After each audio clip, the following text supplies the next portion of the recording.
Hi, Gloria. On behalf of all the residents at the top of West Virginia and those of us in the newsroom at the Reardon Daily Times, I'd like to thank you for all your work at the West Virginia Press Association and wish you all the best in the future. You will be missed.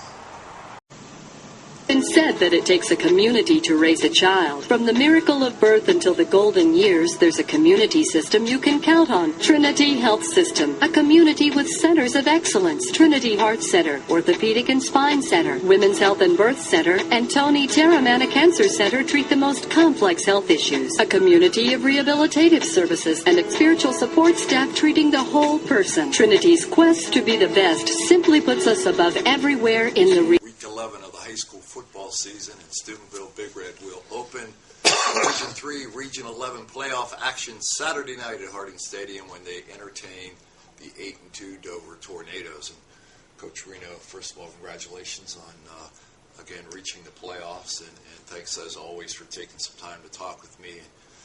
This is a pretty familiar team you have Saturday night. Dover, you played them last year. You played them several times in the playoffs, and at least on paper, they appear to be a pretty high-powered team, as they generally are.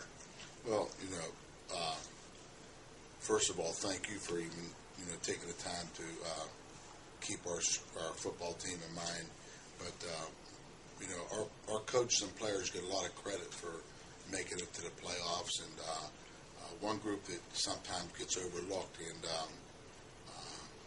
I hope they understand we appreciate them, is the people that scout. And our junior high and freshman scouts do a fantastic job of beginning the preparation and then helping us get through the preparation. And I'd just like to take this opportunity to thank them for all their hard work and let them know that they just we don't take them for granted.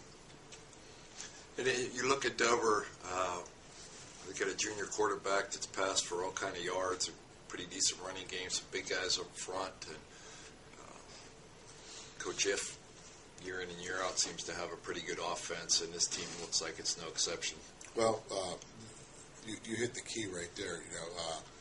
Coach F is, not just this team puts up 3,500 yards or 4,000 yards, but if you look through the progression of since he's been there, each team performs very admirably on offense, and because they're so well coached at the little things.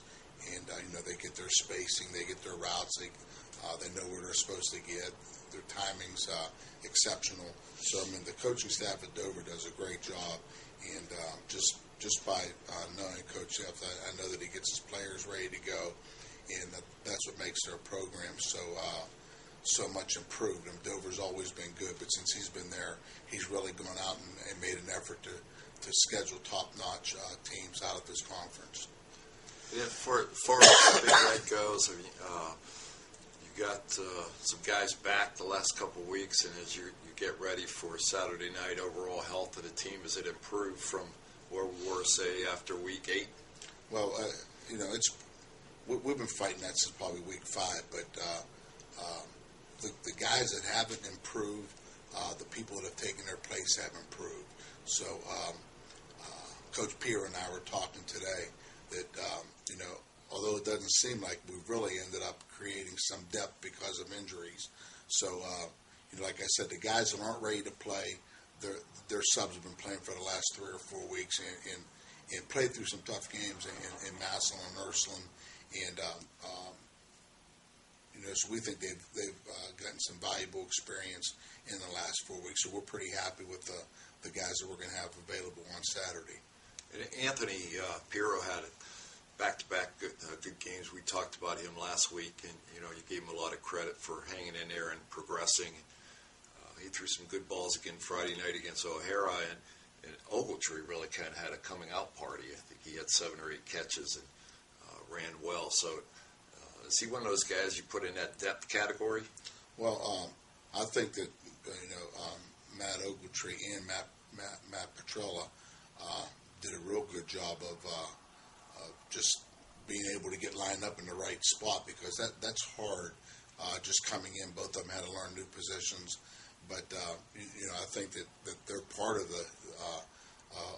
helping us get through the past 3 or 4 weeks. But I feel that the key to our offense right now is Anthony Pirro in the way he just he's become a leader on the offense. And like I talked to him today, I want his shoulders low and his knees high when he runs. And he has to run with a vengeance now because every yard is valuable to us. So, and that's going to be on his shoulders. You mentioned Friday night after the Week 10 game that, your region, you look at your region, at least at last week's AP poll, 5 teams out of your region were in the top 10. And obviously, you look at that, it's a pretty tough region to go into. We have a very tough region. I mean, just look at the top. Look at Marlington. I mean, they've come from nowhere to the last 3 years just being a great football team. I mean, they're well coached. They're tough kids, and they dominated their league this year. And then you go to Sheridan. Sheridan's always been good. I mean, Sheridan's been good since the last 30 years. And not just good, but they're physical. And then, Minerva is good. I mean, they're playing Marlington, so the two of them are good. And then we had East Liverpool. East Liverpool, even when they're down, they have good football players. So, I mean, our region is going to be pretty tough. And just from the last 4 or 5 years, I think this is the most balanced or most even the region's been. As far as your team goes, Saturday night, 7 o'clock, Harding Stadium, what do you see as keys for Big Red to move on in the playoffs? Just for us to stay sharp in the red zone. I mean, you always want to protect the football, and you always want to tackle. Those are the key ingredients of football: tackle, block, and protect the football. So we're going to take that as we have to do that.